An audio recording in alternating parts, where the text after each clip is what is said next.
नमो बुद्धाय जय भीम।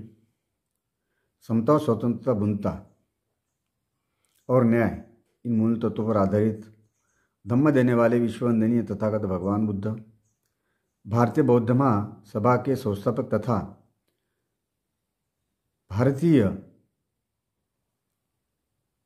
संविधान के निर्माता बोधिसत्व डॉक्टर बाबा साहब आम्बेडकर यह महामानव को त्रिबार वंदन करता हूँ। मैं जगदीश हाथीकर, भारतीय बौद्ध महासभा तालुका अध्यक्ष, जलगांव जामोद, आप सभी को सप्रेम जय भीम करता हूँ। इसके पहले के जो वीडियो है हमने देखा अनाथ पिंडक की धम्म दीक्षा, तो आज हम देख रहे हैं महाराजा प्रसेनजीत की धम्म दीक्षा। अनाथ पिंडक की जो धम्म दीक्षा है, तो उस समय राजा प्रसेनजीत को पता चला, और जब उन्होंने यह सुना कि शाक्य मुनि गौतम बुद्ध पधारे हैं, तो राजा प्रसेनजीत अपने रथ पर चढ़कर जेतवन पहुँचे। दोनों हाथ जोड़कर तथागत भगवान बुद्ध से नमस्कार करने के अनंतर उसने कहा, यह मेरे राज्य का भाग्य है कि आप यहाँ पधारे हैं। ऐसे राजा प्रसेनजीत तथागत भगवान बुद्ध से कहते हैं, आपके समान धम्म राजा के रहते मेरे राज्य पर कोई भी आपत्ति आ ही कैसे सकती है। ऐसे सवाल उसने तथागत भगवान बुद्ध से कहा। अब जब आपके दर्शन हो गए तो कुछ धर्मराज भी पान करने को मिले। वह तथागत भगवान बुद्ध से कहते हैं कि आपके दर्शन हो ही गए हैं, तो हमें भी कुछ जो आपका धम्म है, वो धम्म का जो अमृत है, वह हमें भी दिया जाए। ऐसे राजा प्रसेनजीत तथागत भगवान बुद्ध से कहते हैं। सांसारिक संपत्ति अनित्य है और नाशवान है। अनित्य मतलब इस विश्व के अंदर जिस सजीव का जन्म हुआ उसे एक दिन नष्ट होना है, इसका मतलब अनित्य है। किंतु जो धम्म रूपी धन है वह अनंत है और नाशवान नहीं है। जो धम्म है वह नाशवान नहीं है। राजा होने पर भी संसारी आदमी दुखी ही रहता है, किंतु एक साधारण आदमी भी यदि वह धम्म परायण है तो वह सुखी रहता है। भगवंत राजा प्रसेनजीत को कहते हैं कि अगर कोई राजा महाराजा भी अगर होता है तो वह अगर धम्म का आचरण ना करता हो, अगर धम्म के रास्ते पर ना चलता हो, तो वह दुखी हो सकता है। लेकिन अगर कोई गरीब भी होता है तो वह व्यक्ति संसार जीवन में अगर वो धम्म के आचरण करता है, धम्म के रास्ते पर अगर चलता हो, तो वह इंसान सुखी हो सकता है और वह सुखी अपने जीवन में सुखी रहता है। धन और काम भोग की तृष्णा के कारण भारी हुए राजा के चित्त की अवस्था पहचान कर तथागत ने उपदेश किया। भगवंत के समझ में आया कि काम भोग के वजह से राजा का जो मन है ये तृष्णा से भारी हुआ है, तो तथागत ने पहचान लिया और उन्हें उपदेश किया। जिनका जन्म अति सामान्य स्थिति में हुआ रहता है, वे भी जब किसी धम्मपरायण आदमी को देखते हैं तो उनके मन में उस आदमी के लिए आदर की भावना पैदा हो जाती है। तो फिर जिसने पहले बहुत पुण्य अर्जित किए है, ऐसे राजा का तो क्या ही कहना, ऐसे तथागत उन्हें प्रश्न करते हैं।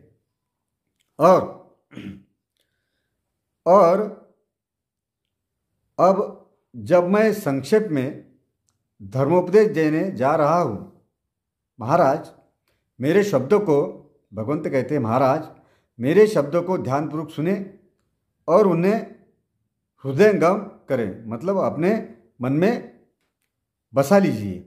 ऐसे तथागत भगवान राजा परीक्षित से कहते हैं। हमारे अच्छे या बुरे कर्म छाया की तरह हमारा पीछा करते रहते हैं। भगवंत राजा परीक्षित से कहते हैं, हम जो कर्म करते हैं, चाहे अच्छे कर्म हो या बुरे कर्म हो, वह सदा ही जिस तरह से हमारी छाया हमारे साथ चलती है, हमारा कहीं पीछा छोड़ती नहीं है, उसी तरह से हमारा कर्म हमारे साथ साथ चलता है। जिस चीज की सर्वाधिक आवश्यकता है वह है मैत्रीपूर्ण हृदय। हर मनुष्य के मन में मैत्रीपूर्ण भाव होना चाहिए। यह मनुष्य की सबसे आवश्यक ऐसी चीज है। अपनी प्रजा को अपनी अकेली संतान समझे। भगवंत राजा परीक्षित से कहते हैं कि जो प्रजा होती है उन्हें अपनी संतान की तरह, अपने पुत्र की तरह हर राजा ने समझना चाहिए। उन्हें कष्ट ना दे, उन्हें कष्ट ना करे, अपने शरीर के सभी अंगों को संयत रखे। कुमार्ग का अर्थ है कि जो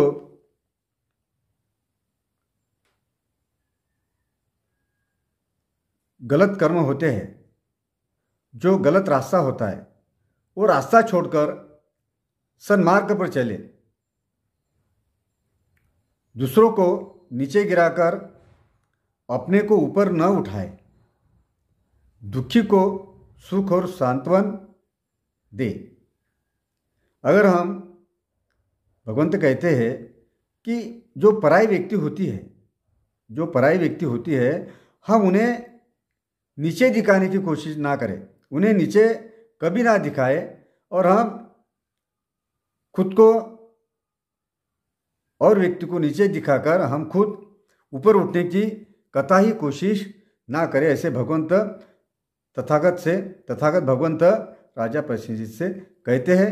और जो व्यक्ति होता है, उन्हें जो दुखी होता है, उस दुखी व्यक्ति को हमने सुख देना चाहिए।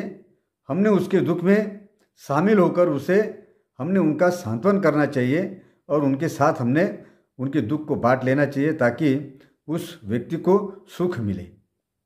राजकीय ठाट बाट को अधिक महत्व ना दे और खुशामदियों की मीठी लगने वाली बातें ना सुने। मतलब जो व्यक्ति, हम अगर राज या ठाट बाट में ज़्यादा अगर महत्व देते हैं और बाकी चीज़ों को हम अगर बाजू हटाकर इन सारी चीज़ों को अगर हम ज़्यादा महत्व अगर देते हैं, तो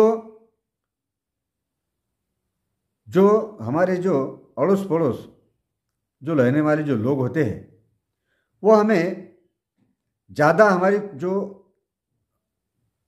तारीफों पे तारीफ हमारी जो तारीफ करते रहते हैं, तो ऐसे जो लोग होते हैं, तो ऐसी मीठी लगने वाली जो बातें हैं, हमने ज़्यादा कतई उनकी बातें ना सुने। क्यों? कि वो हमें एक हमारा इस्तेमाल करने की कोशिश करते हैं।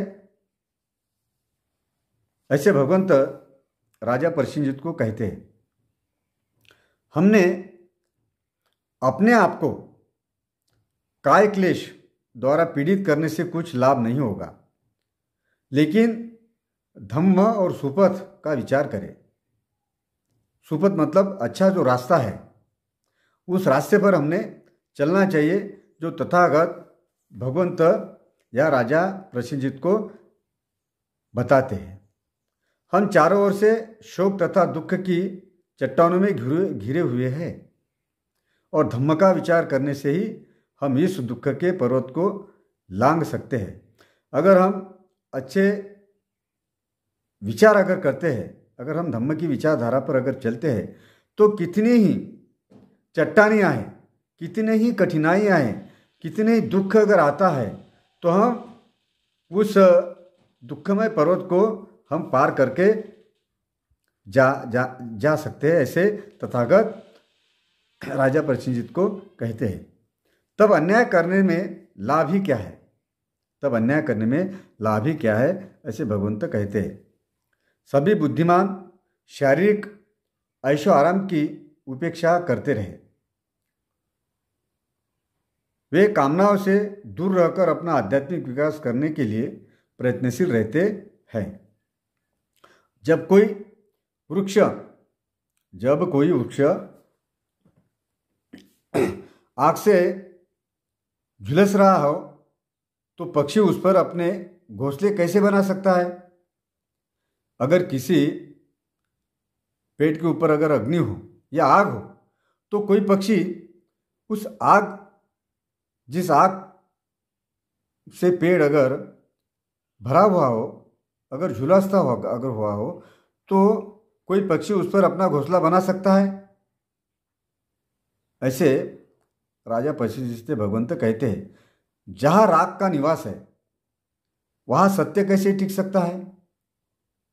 ऐसे भगवंत कहते हैं, यदि किसी को इस बात का ज्ञान नहीं हो, तो किसी विद्वान को ऋषि मानकर चाहे उसकी प्रशंसा ही क्यों न की जाती हो, वह अज्ञानी ही है, वह अज्ञानी ही है, ऐसे भगवंत कहते हैं।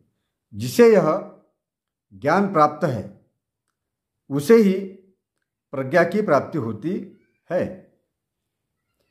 प्रज्ञा की प्राप्ति ही मानव जीवन का एकमात्र उद्देश्य है। इसकी उपेक्षा जीवन की असफलता की घोतक है। सभी धार्मिक मतों की शिक्षाओं का यही एक केंद्र बिंदु होना चाहिए। इसके बिना सब निरर्थक है, ऐसे भगवंत कहते हैं। यह सत्य कोई प्रवज्जितों के ही लिए नहीं है, इसका संबंध मानव मात्र से है। साधु और गृहस्थ से समान रूप से व्रतधारी प्रवज्जित में और गृहस्थ में मूलतः कोई भेद नहीं है। भगवंत कहते हैं कि साधु और गृहस्थ ये दोनों ही समान रूप से व्रतधारी प्रवज्जित में और गृहस्थ में मूलतः कोई भेद नहीं है, तो दोनों ही यहाँ भगवंत के नज़र में समान है। प्रवज्जित भी पतित होकर विनाश को प्राप्त होता है, अगर प्रवज्जित भी अगर होता है तो वह विनाश को प्राप्त है, और गृहस्थ भी ऋषि के दर्जे का पहुँचते हैं। अगर कोई गृहस्थ अगर होता है तो वो जो प्रवज्जित होता है ना, उसी तरह विनाश को प्राप्त होता है। उसी तरह कोई ऋषि अगर होता है तो ऋषियों की तरह ही गृहस्थ भी अच्छे दर्जे तक को पहुंच सकता है, ऐसे भगवंत यहाँ कहते हैं। कामाग्नि का खतरा सभी के लिए समान है। जो काम भोग है, जो काम वासना है, अगर हम उस रास्ते पर चलते हैं तो ये खतरा हर एक के लिए एक समान होता है, चाहे वो गृहस्थी जीवन में जीने वाला इंसान हो, चाहे वो कोई ऋषि मुनि हो, चाहे वो प्रवज्जित हो। यह दुनिया को बाढ़ की तरह बहा ले जाता है। जो एक बार इस भंवर जाल में फंस गया, उसका बच निकलना कठिन है। लेकिन प्रज्ञा की नौका विद्यमान है और विचार शक्ति का चप्पू धम्म की यही मांग है कि आप अपने आप को मार रूपी शत्रु से सुरक्षित रखें। मतलब मार रूपी शत्रु, अब हमने इसके पहले देखा, मार का मतलब जो मन में गलत सलत जो विचार आते हैं, वो जो गलत सलत विचार है वही अपने मन के शत्रु है, और उससे हमें बचने के लिए धम्म के पथ पर चलना चाहिए, तो ही हमारा हम शत्रु से सुरक्षित रह सकते हैं। क्योंकि कर्मों की फल से बच निकलना असंभव है, इसलिए हम शुभ कर्म ही करें। हम अपने विचारों की चौकसी रखें ताकि हमसे कोई बुरा काम ना हो। हमारे जो विचार है, हम विचारों को हमेशा चौकस रखें। इसलिए हम चौकस रहे ताकि हम कहीं बुरे काम ना करें, हमसे बुरे काम ना हो। क्योंकि जैसा हम बोएंगे वैसा ही हम काटेंगे। भगवान तो यह कहते हैं, जैसा बोएंगे, अर्थात हम जो बीज बोते हैं जमीन के अंदर, उसी तरह हमें उसी का ही झाड़, उसी का ही पौधा वह खड़ा होता है, और वो होने के बाद में वो जो झाड़ जो होता है, वो जो वृक्ष होता है, उसी तरह वो बीज का वो वृक्ष खड़ा होता है। ऐसे भगवंत यहाँ कहते हैं। आदमी प्रकाश से अंधेरे में और फिर अंधेरे से प्रकाश में जा सकता है। अंधेरे से और भी अधिक अंधेरे की ओर अग्रसर होने के भी मार्ग है। इसी प्रकार प्रकाश से अधिक प्रकाश की ओर बुद्धिमान आदमी ज्ञान के अनुसार आचरण करेगा, ताकि उसे और भी अधिक ज्ञान प्राप्त हो। वह लगातार सत्य की ओर अग्रसर होता रहेगा। भगवंत कहते हैं, प्रकाश से अंधेरे में और भी अंधेरे से प्रकाश में। हम प्रकाश से मतलब ज्ञान से, अगर हम अज्ञान की तरफ और अज्ञान से और हम फिर प्रकाश की तरफ अगर जाते हैं, तो यहाँ और भी भगवंत कहते हैं कि हम अंधेरे से और भी ज़्यादा अंधेरे की तरफ हम अग्रसर होने के भी यह मार्ग है। अगर हम जो रास्ता अपनाते हैं, अगर हम गलत रास्ते पर अगर जाते हैं, तो अगर हम गलत बात करते हैं, तो हमें वही गलत जो बात है वो सही कैसी है ये बताने के लिए हमें और दूसरी गलत बात, तीसरी गलत बात, मतलब जो गलत चीज़ें हम करते जाते हैं, जो हमारे मन के अंदर गलत जो विचार आते हैं, तो हम ऐसे करते करते गलत ही रास्ते पर, मतलब अंधेरे की ओर हम जाते हैं। और जो व्यक्ति जो आदमी ज्ञान के अनुसार वह आचरण करता है, और उसी तरह अपने जीवन काल में वो अच्छे अगर कर्म करते जाता है, अगर अच्छे कर्म करता रहता है, तो वो लगातार सत्य की ओर, अच्छे कर्म की ओर वो अग्रसर होता है। वो कतई किसी गलत रास्ते की ओर जाता नहीं है, वो गलत कर्म कहीं करता नहीं है। इसीलिए भगवंत यहाँ कहते हैं कि अगर हमें सत्य की ओर अग्रसर होना है, तो हमें ज्ञान प्राप्त करके हमें सही रास्ते पर चलना होगा। बुद्धि संगत व्यवहार अर्थात अच्छा व्यवहार करें। हमारी जो बुद्धिमत्ता है, अच्छी बुद्धि, तो उस तरह से हमने व्यवहार करना चाहिए। और सदाचरण पारायण जीवन द्वारा सच्चे श्रेष्ठत्व का प्रकाश हो। हम सदाचरण अच्छा रास्ता है, अच्छे रास्ते पर अगर चले, अगर हम हमारा अच्छे रास्ते पर जाकर हम अगर हमारा जीवन व्यतीत करते हैं, हम अगर जीवन अच्छे रास्ते पर चलते हैं, तो हमें जो श्रेष्ठत्व है, वो श्रेष्ठत्व का मतलब जो अच्छा जो मार्ग है वो हमें मिलेगा, हमें विज्ञान का प्रकाश यहाँ पे मिलेगा। भौतिक सुख, भौतिक वस्तुओं की तुच्छता पर गहराई से विचार किया जाए और जीवन की अस्थिरता को अच्छी तरह समझ लिया जाए। भगवंत कहते हैं कि जो भौतिक जो सुख होता है, वो भौतिक सुख को हमने गहराई से सोचना चाहिए, गहराई से हमने उन्हें देखना चाहिए, ताकि ये जो गलत चीज़ें हैं हम कतई ना करें। और अगर गलत चीज़ें अगर बाजू कर देते हैं, अगर उस रास्ते पर हम अगर ना चलते हैं, अगर अच्छी जीवन अगर जीते हैं, अच्छे मार्ग पर अगर हम चलते हैं, तो हम समझ लीजिए कि हम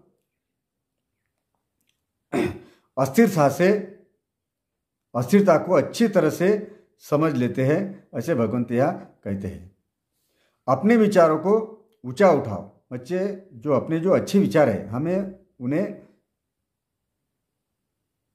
ऊंचा उठाना चाहिए।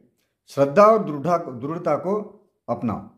ऐसे भगवंत राजा परीक्षित को कहते हैं। राजधम्म के नियमों का उल्लंघन ना करें। अपनी प्रसन्नता को आधार बाह्य पदार्थ को नहीं, बल्कि अपने प्रीतियुक्त मन को ही बनाओ।